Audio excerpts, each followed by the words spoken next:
This is the Bates Bobcast, our weekly podcast where we take a look at the week that was in Bates athletics. My name is Aaron Morse, and this week we speak with Bates alum Amy Bass, whose book, One Goal, chronicles the Lewiston High School boys soccer team's run to the 2015 Maine State Championship, a team that was made up almost entirely of Somali refugees. Plus, we take a look at the women's track and field team's 8th place finish at the NCAA Championships, and the Bates softball team is off to its best start since 1994. All that and more coming up on the Bates Bobcast.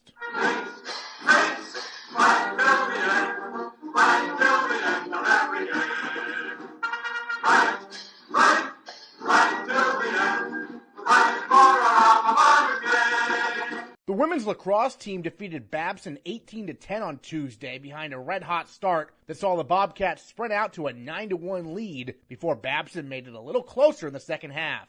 We caught up with head coach Brett Allen after the game. We had a lot of transition opportunities that we took advantage of early, and then those sort of went away. You know, we didn't make great decisions, kind of got a little careless with the ball, and, you know, they were able to kind of claw back in a little bit and get some momentum. That sometimes happens where you get a big lead and then a little complacency might set in a little bit. No question, and I don't think it matters what sport it is. If you jump on somebody early, it's just instinct to relax, and I think we did that, and we had to get it back. I was hearing Teal Otley's name called a lot for goal scorer. What was opening up for her today? Well, Babson played us in a man-to-man, and I feel like we matched up pretty well in most areas as far as the athleticism, the speed, that type of thing. I think, you know, we don't necessarily try and devise plays for anyone in particular. I think she just happened to be in the right place at the right time and was able to capitalize tonight. Bates fell to number 18 nationally ranked Wesleyan by a score of 9-7 on Saturday at home, and the men's lacrosse team lost a heartbreaker to number 2 nationally ranked Wesleyan by a count of 13-11. Both teams take on Trinity this Saturday, with the men taking on the Bantams at Garcelon Field starting at 1 p.m. The skiing and indoor track and field teams competed at the NCAA Championships last week. Sophomore Kaylin Woods finished 25th out of 40 skiers in the women's 5K classical technique race and 23rd out of 40 in the 15K freestyle. Meanwhile, in alpine skiing, sophomore Griffin Mueller placed 30th in the giant slalom and 22nd out of 34 in the slalom. The two Bobcats combined to give Bates an 18th place showing in the nation. The women's track and field team finished 8th out of 105 schools at the NCAA Indoor Championships on the strength of 4 All-America performances in 4 events. Senior Sally Cisse placed 2nd in the triple jump, junior Aiden Eichhoff took 4th place in the 800 meters, and senior Catherine Cook placed 7th in the 3,000 meters and 3rd in the 5,000 meters. Personal records fell in all 4 events, with Cisse and Eichhoff breaking team records. In men's track and field, senior captain Jack Kiley took 7th place in the mile run. Good for his first career All-America honor, and good for Male Bobcat of the Week honors. Meanwhile, senior captain Adedire Fakaridi placed 11th in the weight throw. All our track athletes are catching up on academics this week, so women's head coach Jay Hartshorn looks back at the Bobcats' impressive conclusion to their indoor season.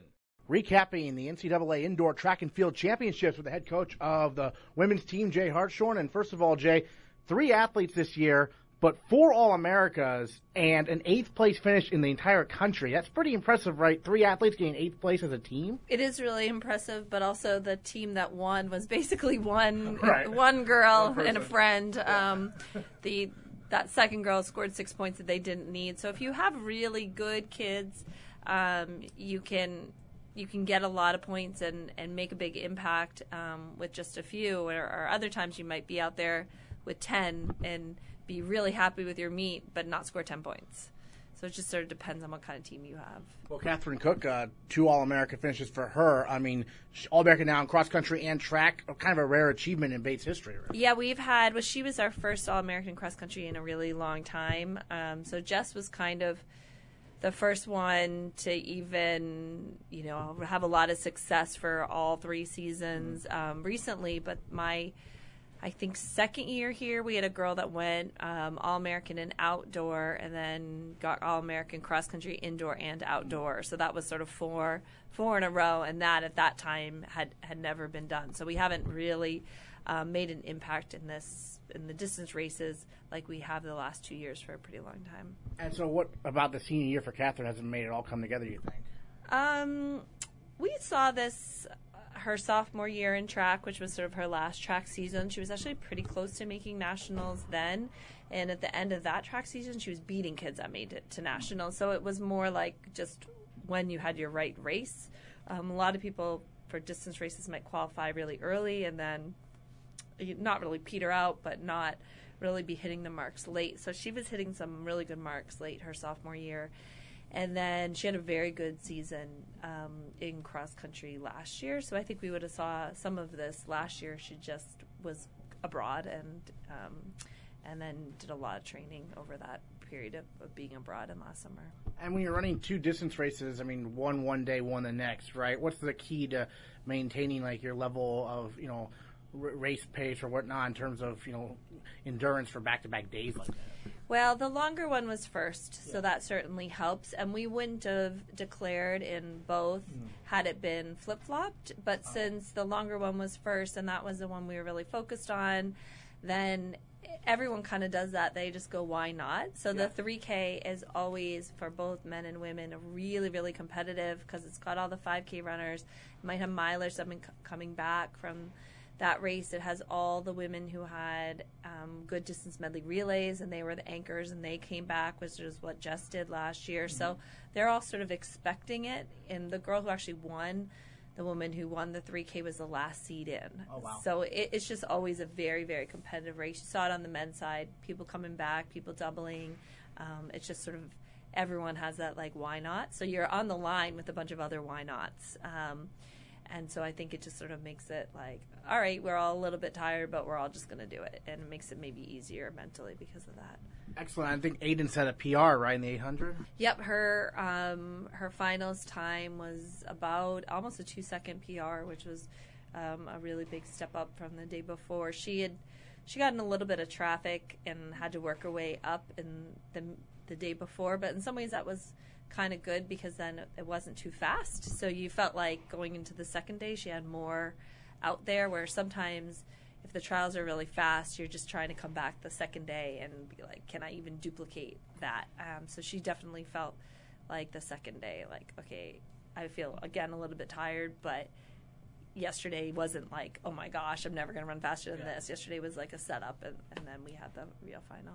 And then Sally, we knew, she was national runner-up in outdoor last year. She set a PR this time around, right? Yeah, she definitely had a really good meet. I mean, she did what she's sort of done all year. You can never be upset about hitting a PR at nationals.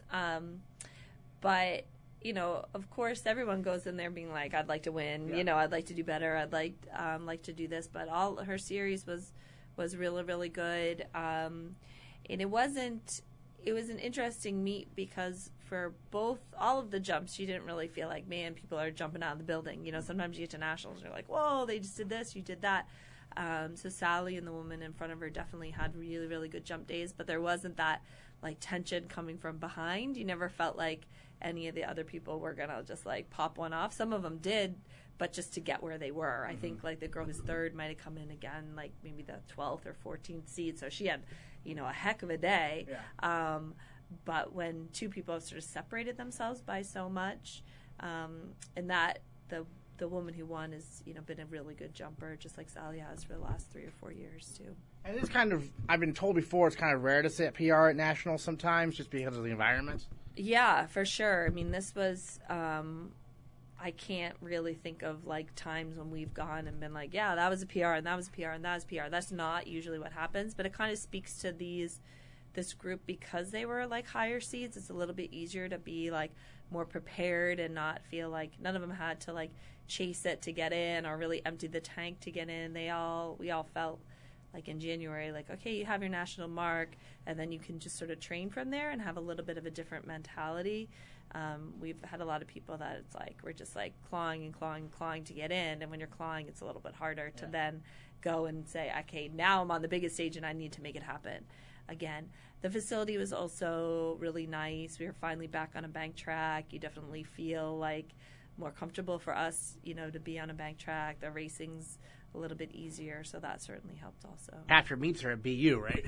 Yeah, and that's where kids are kind of used to going fast. And, Catherine ran a really fast 3K on a flat, tight track, so it's not like the track does the running for you, but the passing's a little bit easier, and the environment, it was just a really good environment because there's like a lot more space to warm up, a lot more space to hang out. You just don't feel so constricted, and I think that really helps. A lot more space to even coach too, which was nice. Wait, I remember last year at indoors there wasn't a whole lot of space in that track. that facility, you get there and you get your one seat, and you just like hope you don't have to like get up to do anything. And that's much harder to coach and like find your athletes. This you could kind of like really go anywhere you wanted. So it just sort of set up the coaching environment was a lot better than it has been in past years. And then for the men's team, I know obviously, you being the women's coach, I know but you work with some of the men's athletes and vice versa with Al and some of the women athletes. So, I mean, Jack Kiley, mile run, pretty impressive, right? All-American? Yeah, he was, I think, one of the last guys in to the finals. He was second to last in his heat, but he ran a really good last lap and really just did what he had to do to get in because his heat was faster than the other heat. So that set up really well for him. And then when you're getting to the actual day and you realize, it's 10 guys are on the line, you got to beat 2 of them. You got to do something. But the leader went out. The leader's a guy who had run sub-4 this year, and he went out and just like took it.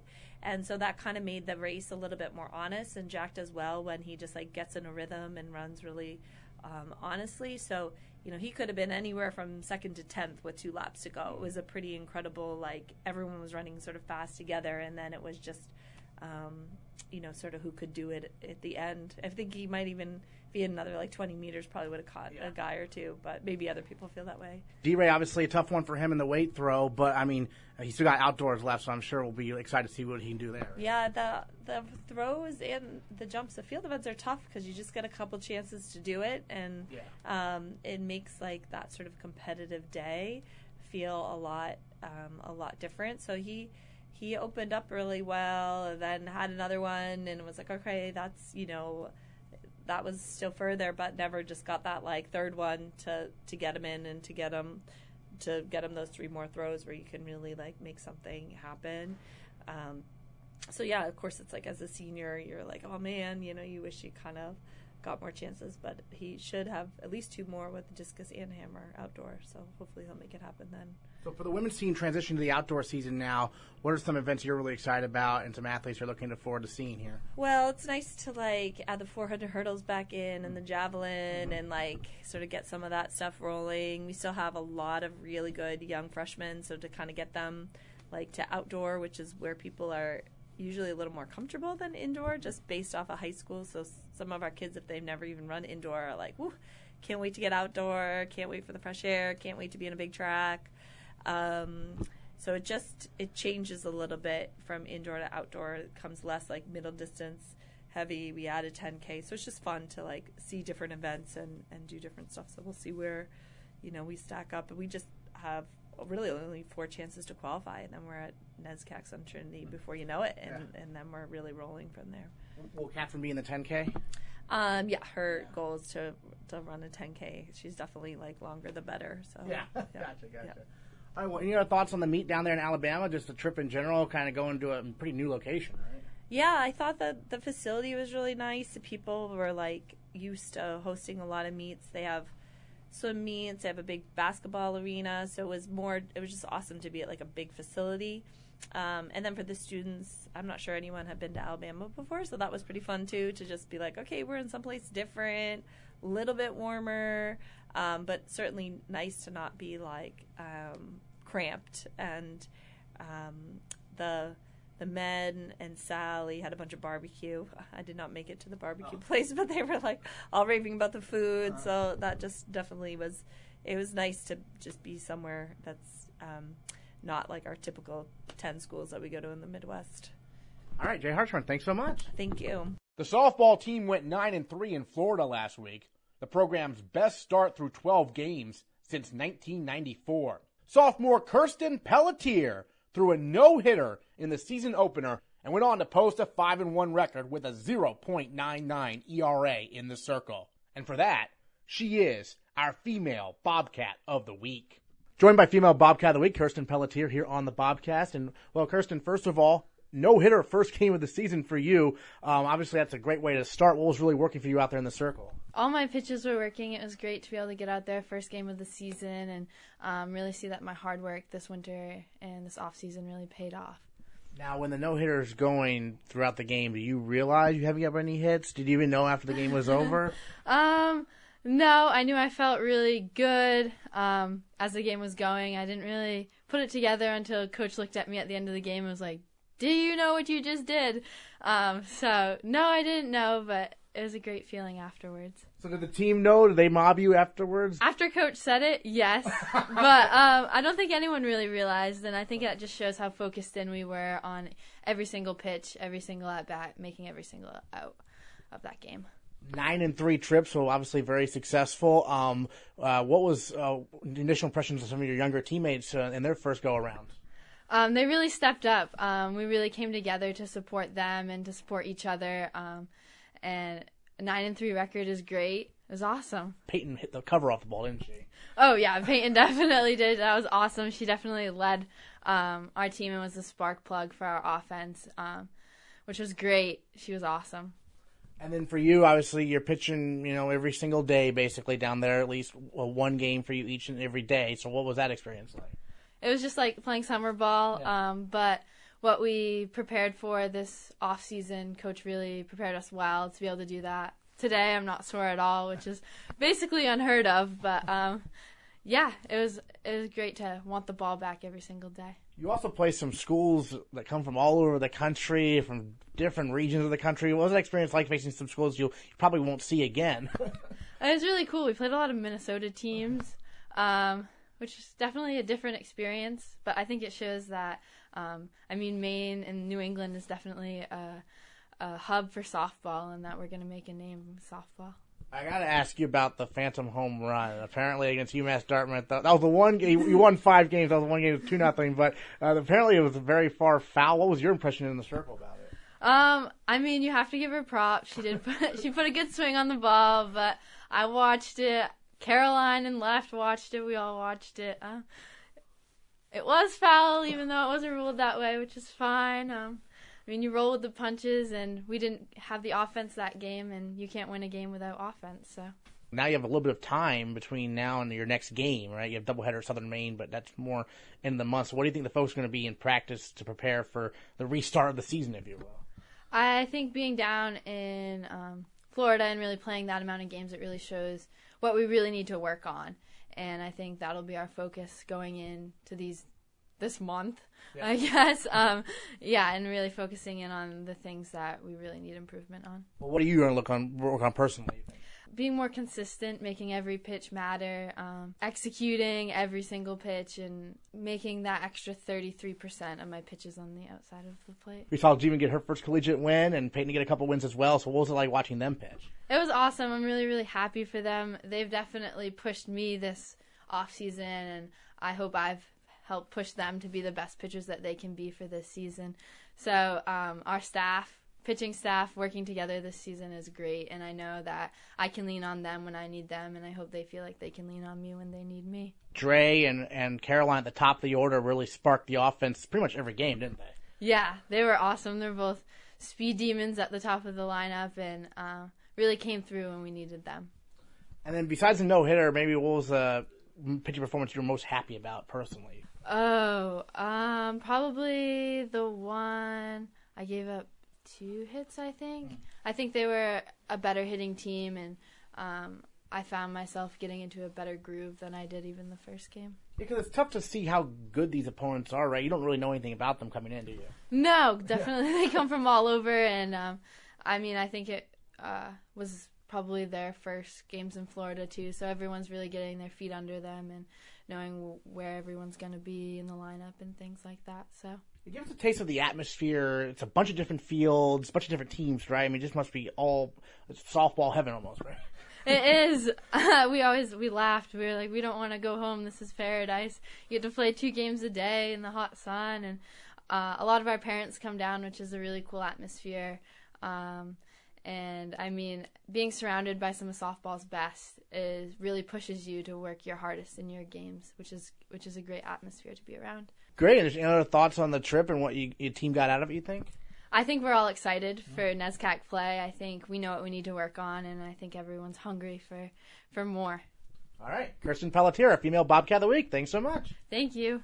The baseball team swept Worcester State in a doubleheader on Saturday. Both games were close, with Bates winning 3-2 in 12 innings in Game 1 and 4-3 in Game 2. Junior Dan Trulli is off to a strong start at the plate, hitting .303 with a home run and 7 runs batted in through 8 games, including the game-winning hit in Game 2 Saturday against the Lancers. He joined the Bobcast to talk about braving the cold Saturday and more. We're pretty prepared for that, being up in Maine. I mean, we deal with that almost every day, so we had layers on, we had our sweatshirts, our jackets going, we had hand warmers given by some of the parents. So, I mean, as tough as it is playing baseball in the cold, I think we've been prepared for that from prior years playing in freezing weather up in Lewiston, Maine. But, I mean, you can't really prepare for playing in that weather every day. But, yeah, and it was windy too. The wind's always tough. That's the worst part about it is the wind. Right. So how do you deal with the wind personally? I mean, I just try to block it out. Yeah. Try to think it's a little bit mental. But we're a lot of layers, and that's kind of how I dealt with it that day. Yeah. Seemed like after the California trip, you guys got back to what you did really well last year, was win close games, right? Yeah, so I think we came back and we really stressed execution. So we had our pitchers doing a lot of drills to throw, keep the ball low, and that was one thing that we didn't execute with in California. Our pitchers were leaving the balls up, and guys on their team were driving the ball in the outfield, and that's what you don't want. You want guys to hit ground balls, and we'll turn double plays. We'll make the plays in the infield. We have a really great infield this year, and I think that especially with this weekend we only made one error. And in games like that, we're going to stay in every single time because pitching and defense is our strong suit this year, and I think our hitters are going to come around, especially with us working on bunting so much. We're going to execute in those pressure situations. Yeah, part of the challenge in cold weather is that's not really favorable for hitting typically, right? Yeah, it's tough to hit in that weather. I mean, our guys did pretty well. We had 2 sophomores, Zach Avila and Pat Beaton, really executed this weekend. They both had huge hits and a lot of RBIs this weekend. So, I mean, those are 2 guys to watch out for this year, 2 sophomores. But, I mean, our hitters did really well this weekend dealing with the cold weather. And especially coming off the California trip, we didn't hit too well in the whole trip. So, I mean, past 2 weeks we've really been trying hard to keep working on that. And that aspect of our game has definitely come a long way from California. So after the 12-inning game, you play a 7-inning game. That could have gone to extra innings also, but you had the walk-off hit. Yeah, tell us about what you saw on that pitch. I mean, so we had the bases loaded for Zach Avila, who was up before me, and he was crushing the ball. It was the other day. He had a big hit in the game before, and I think he just missed the ball, popped it up to the first baseman, and then I got up, and I knew I had to hit the ball in the air of the outfield because any ball in the air would have been the game-winning hit, so I was just trying to hit the ball as hard as I could. I kind of nubbed it a little bit and got over the first baseman's head. It just landed fair, so we were lucky in that sense. But I got crushed by all my teammates out in the outfield, and that kind of hurt. But it was great to get that hit. It really felt awesome.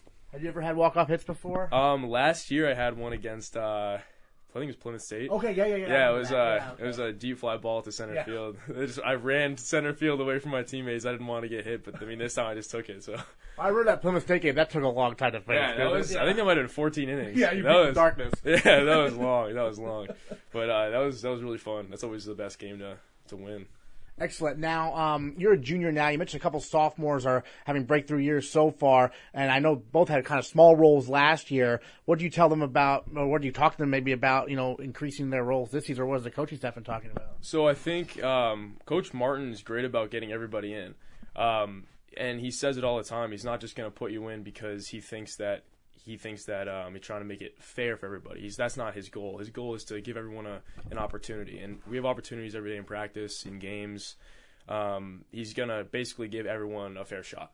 And so I think that these guys last year, they all worked hard, and they might not have gotten as much playing time as they had wished, but they kept working in practice and scrimmages and everything we did, they worked hard, and I think it's really shown because they had great games and great weekends, and there's definitely still room for improvement with everybody in the team this year in every aspect of our game, hitting, defense, pitching.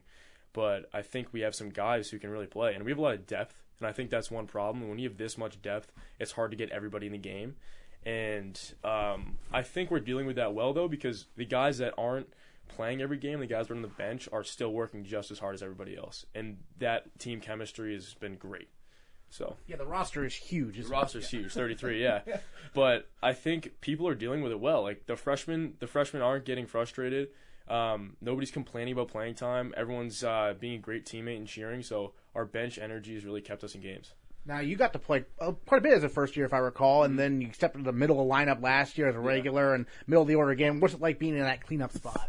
I mean, I used to hit third, fourth, or fifth in high school too, so I kind of got used to that spot. But I really like being there because we usually get guys on base, and I like hitting with guys on base in that position because a little bit of pressure, and you need to execute in that position. So, I mean, I guess I could say I'm used to it, but I don't want to. I don't know. I don't know. I like hitting where I'm hitting. So and you got a home run already this year, right? Yeah, hopefully hit a couple more of those. But that was a great feeling when I was in California. Yeah, the weather was a lot better than this though, so it's tougher out here. Well, you're having the NESCAC opener there end of the month, right, against Bowdoin. Yep. Obviously, Bowdoin and Colby, you guys swept them last year. That must have been a cool experience, right? Yeah, that was great. I think this year we're going to come in with the same intensity. We're trying to flatline the whole season, play every game like it's a NESCAC game, so we can basically compete at the same level in every game. And Coach Martin has really stressed that, so we're hopefully going to come into these NESCAC series with the same intensity every single time. Your two captains, Connor Russell and Jake Shapiro, what are they like as leaders? Oh, they're great guys. We see a lot of intensity from those two. They really push us to work hard. Both of them played really well this weekend. Like Russell really settled in and threw very well in that first game, and then Jake came in and shut it down. So those are two guys that are great leaders on our team, and they really push everybody to become better. And it's good when they have, good command like Russell, right? Because it keeps the defense like yourself into the game a little bit, right? Yeah. So those guys work a little bit quicker than I think that's stressed by Coach Martin. Though. I think he wants our guys to work quick because if you have a guy working really slow, you get really bored in the infield. But those guys are working quick this weekend, so it was easy to play infield for them. You've played some third base. You've played some first base. You've settled in at first base, it seems like, right? Yeah, I think I've settled in at first base a little bit more this year. Is that where you played in high school? Or? In high school, I was a pitcher only my junior year, and then I got hurt, so then I started playing third and first, and then I finished the year at first. So I'm comfortable with both positions. I kind of like playing first better, but... What are some of the key roles you see yourself at first base in terms of helping out the infielders? I mean, I have really long arms. That's one thing. So I can reach the ball, but I don't know. I just feel comfortable at first base. Pretty good at receiving the ball from the other infielders. So we have a great infield this year. I mean, we have some guys, some moving parts, but the guys we have are all great. Excellent. And I know last year, John Martin said this, offense, they hope, more runs, right? I mean, last year you guys, you won a lot of games, but you could have used probably some more runs, right? So that's been kind of a point of emphasis, like the small things, right? Yeah. So we're really focusing on the little things. We're doing a lot of bunting in practice. Like I was saying, our whole theme this year is execution. So if we can execute those sacrifice bunts, move guys over, steal some more bases, then we're going to produce we're going to have a great season. So I think that our hitting is going to come around. We're working every day. So once that comes around, our pitching and defense is already there. Obviously, there's room for improvement, but I think from this weekend what I saw was that we were pretty close where we want to be. So once our hitting comes around, I think we're going to be a force to reckon with. All right, Dan Trulli, thanks so much. Thank you very much. The women's tennis team rolled to a 9-0 win Saturday against Hamilton, improving the Bobcats' record to 6-1 on the season. Senior captain Maisie Silverman continues to thrive on and off the court. She won at number 1 doubles and number 1 singles on Saturday, and she is a finalist for the inaugural ITA and Lebedev Leadership Award. Silverman is currently interviewing for jobs in New York City, but she got on the phone to talk Bates women's tennis with the Bobcast. Maisie, first of all, I wanted to ask you about the season so far. A great start for the women's tennis team. You're the lone senior. What's been like leading this young group of Bobcats who are doing so well so far? Honestly, it's such an exciting time for everyone. And being the senior, I mean, I don't feel like, although I am the only senior, I definitely don't feel like I'm the lone wolf. Everyone has really stepped up, and everyone's a leader on the team, which I think is amazing. And just the team culture this year has really transformed. It's great to see how everyone is playing for each other on the court, and there's just this love and this family kind of aspect with this year as well. And then you play at number one singles and number one doubles as well, and you have been for the last few years. And so what's that experience been like in college playing at the top of the ladder like that? Definitely. Well, I mean, I first started playing number one singles sophomore year, and obviously it's such an adjustment. You have to be very mentally tough as well as athletically tough, especially in the top position. But this year, you know, it's my senior year, and I've really overcome a lot of mental obstacles, and I'm just ready to play this year. And I think the motto basically has been no fear, and I've been stepping out having no fear against who my opponent is. I know you and Bella were both dealing with some injuries recently, but it was cool to see, you know, some young players like Hannah Sweeney step up, right? Right. Hannah has been doing incredible. She's such a great player overall, especially last weekend. That's when we had the 3 matches. She stepped up, Lauren Hernandez stepped up, Sue stepped up, Haley, everyone stepped up because the whole lineup shifted 2 spots. So to see these girls, you know, be put in circumstances where they're not really used to, and just go out there and compete and give it their all has been incredible to see, even if I'm on the sidelines and I can't play. I want to ask you about some of your off-the-court activities here at Bates. You're part of the Student Athletic Advisory Committee. What's that experience been like being on that committee? It's been great. You know, the Student Athletic Committee goes over all different types of sports. We really have been focusing on, you know, making the sports at Bates better, giving back to the community. We've done a series of different fundraising events. We did one in the beginning of the fall, giving back to the hurricane relief. We just did one for Falwell Kitchen, and we raised over $300, which has been great as well. You also introduced tennis to some elementary schools in the area. Tell us about that experience. I'm from Brunswick originally, so giving back to the community has been a huge aspect with what I want to do, especially because I'm from Maine. So introducing tennis, you know, with Special Olympics, also with some of the schools around Brunswick and in Lewiston, has been great to see how tennis can be a source to not kind of get away from everyday life and how much joy it brings children. And, you know, it's just been really exciting to see how much people enjoy it and how it brings them joy. So you coach some children in tennis, and so do you think you'll get into coaching after you graduate college at all? I mean, I've done the tennis coaching route for sure, but I think I'm focused more on something that is not tennis. But the jobs I'm looking for to kind of incorporate the skills I've looked at, right, or I've developed through tennis, you know, leadership skills, team collaboration, so it all kind of intertwines. Yeah, and the reason why you're on the phone with us, you're in New York City right now interviewing for some jobs. You don't have to get into specifics, but tell us how that process is going. Well, I am in New York right now. Definitely the interview process is it's a challenge, but I'm having a great time. The interviews went really well. I'm definitely excited to get a job, but I'm here. I have one today, and then I have another one tomorrow, so we'll see how those go. Excellent, excellent. And then now you're up for this ITA Leadership Award. It's in its first year, but you're one of the finalists, and I know there was a very involved application process. What does it mean to be a finalist for this Leadership Award to you? It's such an honor, and I'm so appreciative of the whole process. Just to be recognized as a leader, not only on the court but off the court, I think is what this award really embodies. And, you know, I've tried to be a leader in the classroom, a leader with my family, a leader with the girls on the team, and just a leader in every aspect at Bates. So I'm so grateful, and it's been great. My coach actually nominated me. I had a team member, Bella, write a recommendation for me, and also some of my professors as well. So I'm very proud to be a finalist. What was your reaction when you heard Coach was nominating you for this? I was so appreciative, and it's such an honor. You know, he's really been there with me through the ups and downs of college. Also, you know, I've been a leader, like I said, with my family as well, so he knows what's going on with that. And just for him to, you know, really recognize what I've done and what I've been through, I'm just so grateful for. All right, so the team is 6-1. Looking forward to the rest of the year. What are you most excited about? You know, I'm just excited to just keep playing and being with the girls. We've had this mantra and this mindset to not go out, to compete against, like, to not go out to win, but we've had the mantra to just go out and to compete.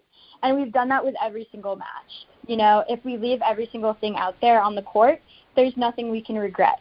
We've been going out with no fear, and to just see how much everyone is fighting for each other on the court is something really incredible to see.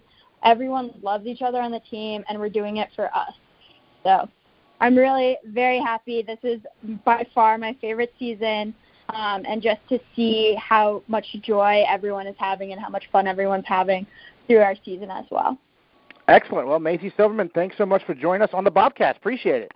Thank you. Thanks for calling me. The number 19 nationally ranked Bates men's tennis team defeated Hamilton 9-0 on Saturday before falling in a tightly contested match to number 3 Middlebury by a score of 7-2 on Sunday. The Bobcats pushed the Panthers to the brink in both doubles and singles play. Senior Andrew Berghuis did not play Sunday, but he did play Saturday, winning in 3 sets at number 6 singles. It is significant because this was his first ever NESCAC match, and one he is unlikely to forget anytime soon. The day started with me not being in the lineup, and then we found out that one of our players was hurt, so everyone had to move up a spot in the lineup, which put me in, and everyone rose to the occasion. Everyone stepped up, and it was really exciting to be on the court for a real match. It was my first time, and I was definitely nervous. The match started off pretty rough for me. I lost 3 deuces in a row. I was down 0-3, and then I just had to figure out how to claw my way back. And my friends really helped, and the team really helped. Everyone got loud for me, and I was just having fun. Well, I believe your match was the last one to go. So what was it like having everyone watching you also? I think it definitely helped because they all got loud, and it really helped me raise my energy. And I just tried to focus on playing my game and playing aggressive, going to the net, and if I was going to win or lose, losing on my accord, playing my game. After you got the victory in that third set, tiebreaker there, what did the coach say to you? Anything? He just said congrats, enjoy the moment. It was really fun. Everyone ran on the court. Everyone was giving me hugs. It felt a lot bigger than it probably was. But I don't know. It was just really fun. For you personally, you're a senior now. Let's go back to when you were choosing colleges. You're from Toronto. So what made you come down here to come to Bates? I think what ultimately made my decision was I did want to play tennis at the college level. And going to a Canadian school would not do that in terms of they do have a league, but it's not as strong. Going to the States for tennis or any sport is definitely what you want to do if you're looking to, be a real college athlete. And Bates was a perfect mix between a really good academic school and one where I could compete at a very high level. I'm curious because I've been to Toronto, big city, coming to not so big city, I guess, Maine, a little smaller atmosphere. What was that transition like for you? It definitely is a lot different. I don't think the transition was very hard because immediately when I was on campus as a freshman, you have your own little community as the team. You're not really felt like you're alone ever. You just have that community right off the bat. So I think the transition was very easy for me. It's not your life is very structured being on a varsity team. It's not like you're sitting in your room. You have practices every day. You have team dinners. You're on the road. So I think the transition was very smooth because of that. And you've stuck with it. We just mentioned that was your first real match now coming as a senior. What made you kind of stick with it all these years? I love the group of guys that are on the team. I just really enjoy my time with the team and trying to help everyone get better and watching everyone grow. I think we're a really close group this year, closer than other years. And I think it's showing on the court where everyone seems to be fighting for each other. When you're getting loud, it's so that you're pumping up your teammates, and it's really fun to see. We've done a lot of work in the off season, and it seems to be paying off right now. We're in great shape, and we're all fighting for each other. Yeah, it's not like you've gone 3 years without playing. You do play, it's just in matches that aren't scored normally. So this probably wasn't too big of a shock to the system or anything, right? No, yeah. definitely heart rate was up at the beginning of the match. Would have liked to be up in the score and not trying to climb back into the set. But I think, definitely in the third set breaker, I didn't feel the nerves. I was in my mind, I was just like, if I'm going to lose or win, it's going to be on my terms. So that meant being aggressive, going to the net as many points as I could, and just making him come up with a shot versus me missing. And that's what I tried to do. And, I came up on the upper end. So Excellent. Now, you've been all academic during your time here at Bates. What's your area of study? I'm a psychology major and a philosophy minor. Gotcha. So you're a senior now, so are you looking into what you're going to be doing after graduation here? Yeah, trying to figure that out. I have a couple tracks that I'm kind of looking at. I definitely want to try and work in the sports sector. So that might include going to law school and trying to become an agent, trying to get an internship with an agency, or maybe go into sports marketing. I'm not really sure which route I want to take. I think it will kind of depend on who takes me, and then I kind of will just go with wherever the wind takes me. But I'm just trying to enjoy my last 2 months at Bates, and then I'll try and figure it out in the real world. So psychology, so that trip to California you guys do every year where you meet with Dr. Jerry Lynch, that must be extra interesting for you, right? Yeah, I think it's very interesting to see how he how he says we should approach each match. We put a lot of emphasis on the process, and we're really not focused on results. We're focused on playing for each other and playing free. And as long as we're doing that, we're happy with how we're playing. And I think it's really resonating with the guys this year. We just played Middlebury, which is one of the top teams in the nation, if not the best team in the nation. And you up and down every court on Sunday, you could just see everyone fighting. And the match was a war. Every court, I think their coach came up to ours and he said wow, this is a real team. And if we can keep that momentum going, we're going to make some noise this year. It's really exciting to be a part of this team. Excellent. Andrew Berghuis, thanks so much for joining us here on the Bobcast. Thank you for having me.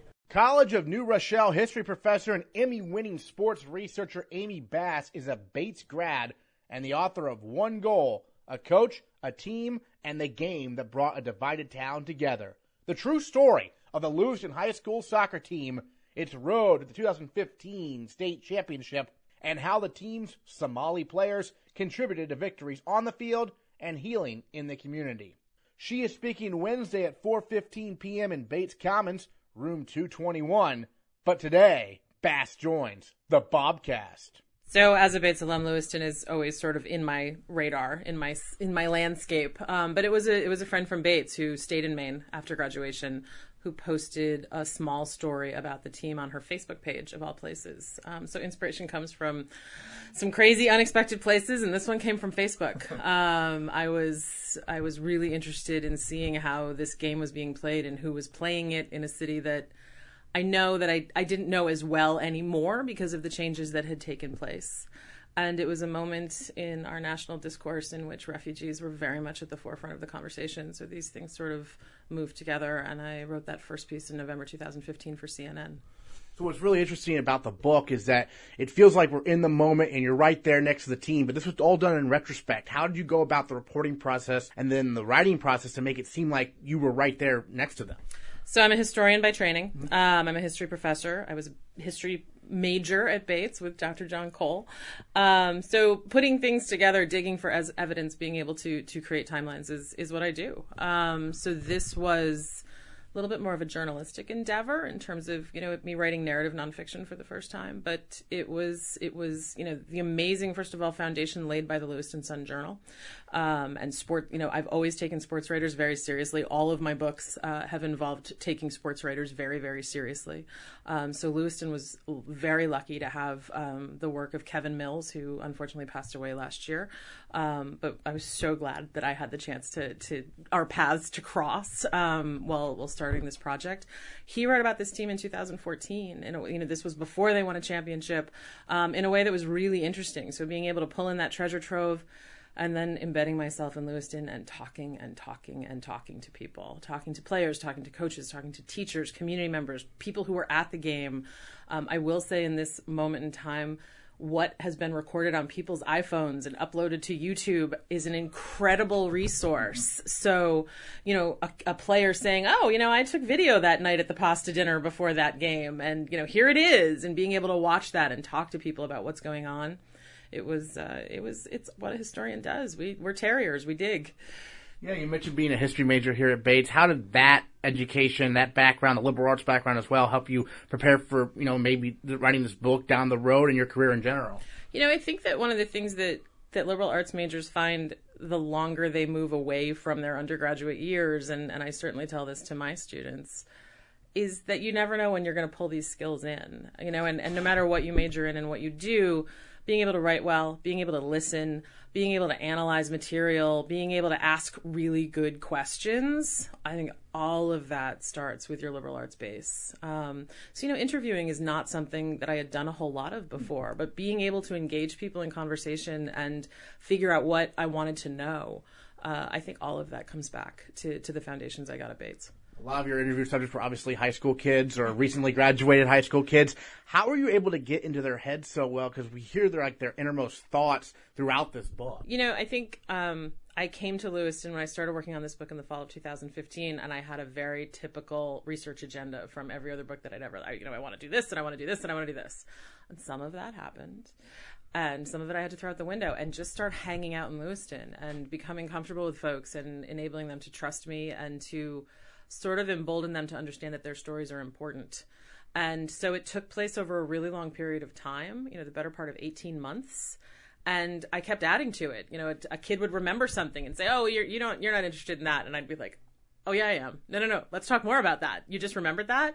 One of the things that is amazing about this team and their coach, their head coach, Mike McGraw, sort of a local legend, he's a storyteller by nature. It's his personality. He remembers everything. So being able to say, you know, coach, in this game against Lawrence High School, you know, this is what Ben did, and what do you remember about that? And him talking about it, and then going and talking to Ben, and then going and talking to, you know, somebody who was in the stands that day, and figuring out how it went down. And then reading, you know, what did the Lewiston Sun-Journal write about this game? What did the Bangor paper write about this game? You know, what's been posted on YouTube about this game? I'm really lucky that in 2015, the goalkeeper coach, Per Henriksen, his friend was taping everything. And he was very generous with that footage. So these are all tools to bring together and to, you know, really think about what's going through an athlete's head when he or she is on the field, I think is a really important part of a story. I know you mentioned that Coach McGraw thought long and hard about giving you access, letting you interview him about this team. If he had not given you that access, does this book even happen? No. Yeah. And mostly because it shouldn't happen if he wasn't comfortable with it. And I'm really respectful for that. If he had said yes right away, I also would have been really cautious because I did want him to think about it. And the fact that he did think about it, I think, was really important. You know, in that moment in time, they were inundated with local media, with some national media. I certainly wasn't the only one with an interest in this team, but I think, you know, one of the things that Coach McGraw did, he read some of my other books, which I thought was really incredible because they're pretty academic books. And he got to know that I'm a stickler for detail, and I dot I's and I cross T's, and I think that helped a lot. I also made sure before my first conversation with him that I knew everything about Lewiston soccer that I could, so that if he wanted to drop a random fact about a game, I could pick up on it and we could go. Right. And I think that went a long way. Excellent. Now, having attended Bates, lived in Lewiston for 4 years, you've mentioned before how this was almost like a homecoming for you and learning more about the community than you'd ever known before. Or maybe, I mean, we know about the Somali refugees and everything, but what were some other aspects of Lewiston that have changed maybe since you were in college or that you learned about coming back? I learned a lot about Lewiston. I mean, I was a very typical college student. I will admit colossal amounts of ignorance about Lewiston when I was here. I cared about my friends. I cared about my classes in that order. I cared, Lewiston, if I'm going to be brutal honest, Lewiston happened to be the city that Bates was in when I went to college. And I think two things. I think returning as an adult, I have a very different perspective on that. I think embedding myself with this community has given me a different perspective. But I also think Bates has a different flow and a different energy in terms of Lewiston. I see a lot more care. on both sides between Bates and Lewiston. And I think that the flow and the energy and the vibrancy of Lewiston, Bates is part of that. I get asked a lot, how did Bates help with Lewiston's refugee community? And I think, that's actually a two-sided question, because I think that this community has also energized Bates. Excellent. Now, the book is very hopeful, very optimistic, I feel like. But obviously, towards the end, you start thinking to yourself, and you mentioned this in the book, well, everyone united around, or a lot of people united around this team, and then the community turned around and voted the majority for a president who does not support refugees, basically. What's that dynamic like in your mind? I think that what your local relationships are don't always translate into what your worldview is. And I think that a lot of the soccer players have experienced that with, kids saying, "You're okay, I'm glad you go to my school, but no more of them." And not understanding that, the us and the them, those lines are a lot blurrier than people think. That community had this amazing moment where thousands of them watched this soccer game and took pride in this soccer team. A coming together doesn't necessarily mean a staying together. And so it just means more work. I also thought it was interesting how the players reacted to individual racist incidents they experienced versus what the coaches sometimes react to. I feel like the coaches all had different ways of reacting. I know some of the assistants were a little bit more aggressive in their response than maybe Coach McGraw. How did you notice about how they handle sometimes those racist incidents, people were calling out, names and stuff like that? Well, I think it's all a learning curve for them. Yeah. I think that Mike McGraw takes his position as head coach very seriously. Mm-hmm. It's a responsibility, as anyone who's a coach or anyone who's a player who works with a coach knows, that, you're really the last say on how the team is represented and who's talking about it. And Mike is very aware of that. Mike McGraw grew up in Lewiston, went to Lewiston High School, teaches at Lewiston High School. So, he's been on the front lines of that change of these changes for a long time. But I think that his philosophy that the only way to retaliate that doesn't hurt you is to put numbers on the board. And he does that. He puts the game first in everything that he does, and that has worked wonders. That said, it's a learning curve. It's really hard. If a kid punches you in the stomach, it's really hard not to punch a kid back. If a kid says something about your mother, it's really hard not to lay him flat.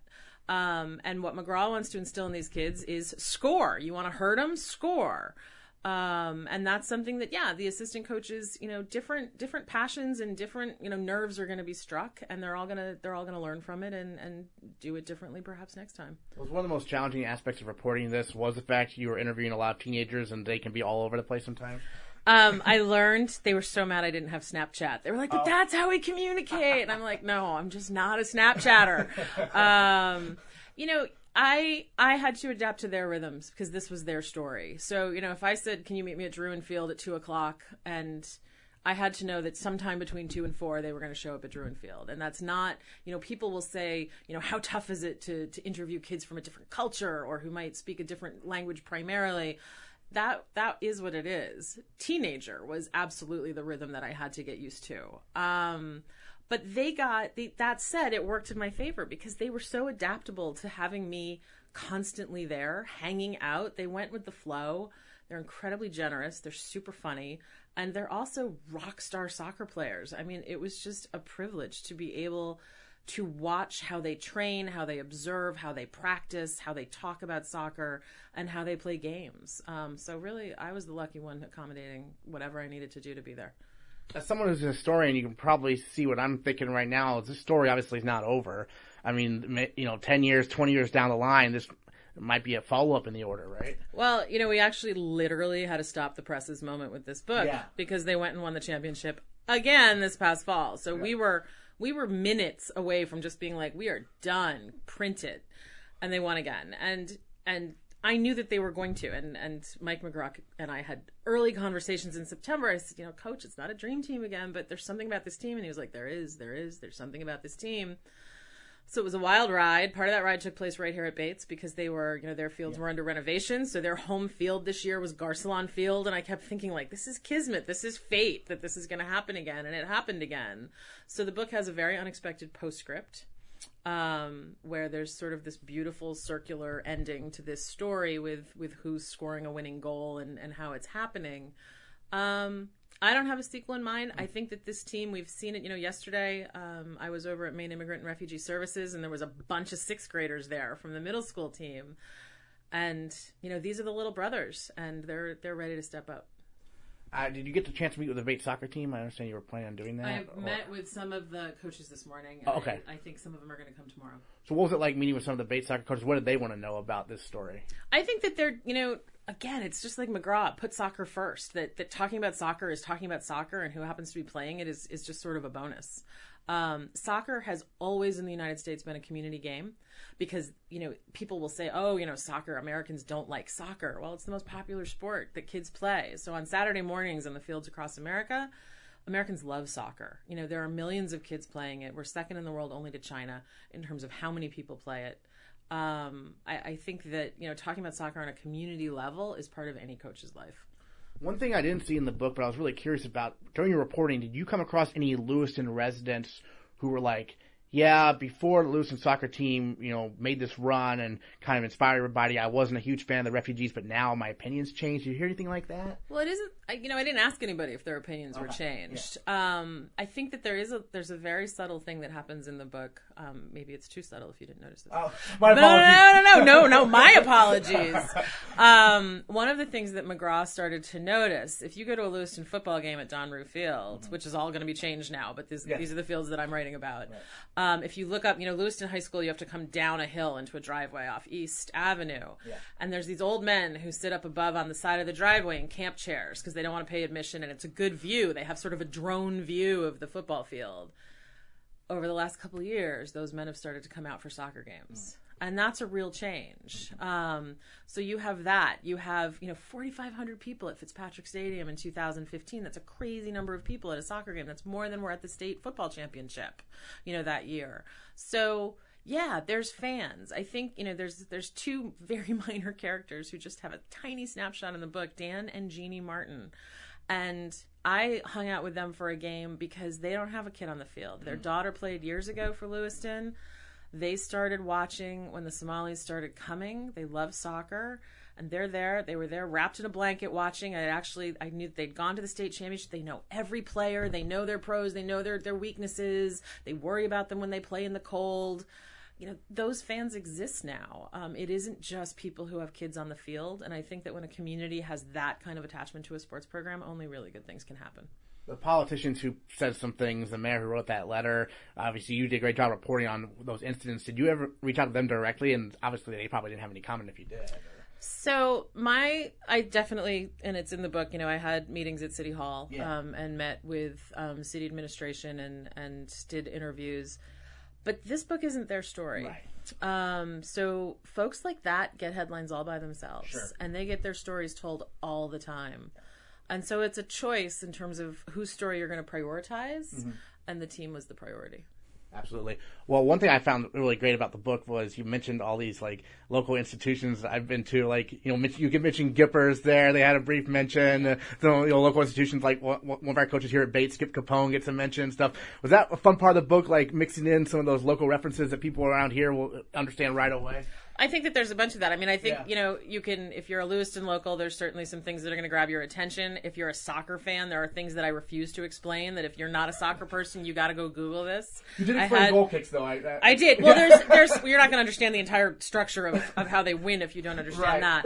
But, I had one early reader, a friend who read it, and she goes, I don't know what a craft turn is, and I don't know what a fent is or a drag, and maybe there should be a glossary. And I was thinking, you do have those moments, that they're playing soccer, that these are soccer moves, that these are ball handling skills. You don't need to know more than that, and if you do want to know more than that, then you can go Google what a feint is. So I think that you always sort of make choices about people kind of having an insider perspective at different parts of a book. Somali cuisine I don't explain. There's lots of Somali cuisine in this book. Yeah. And if you don't know, I think sambusa is the only one that I really finally on its fourth reference talk about, because it is the one item that I think has sort of transcended all cultures in terms of people's love for it. But I think that you make those choices, and every once in a while it's good for somebody to make a little effort to learn something. Great. Thoughts on what this book maybe taught you about Lewiston and about the community in general here? I think that there's a lot of really good things going on. I think this community is working really hard to be a community. I think there's still a lot of challenges ahead. I don't think everything's perfect, and I think that it's okay to say that. I think it's okay to say that a community's not perfect and still understand that there's good things that are going on. There's still fights to be had. I think that, I want people to walk away. One of my favorite things that the players say about Coach is he doesn't care where we're from as long as we pass the ball. And I think that there's a lot to take away from a community that is working like that, a team that's working like that, and, maybe apply it to our own lives a little bit more. Amy Bass, thanks so much. Thank you, Aaron. Next time on the Bates Bobcast, we'll preview the NCAA Swimming and Diving Championships and look back on a busy weekend for women's tennis, baseball, and lacrosse. That's next time on the Bates Bobcast.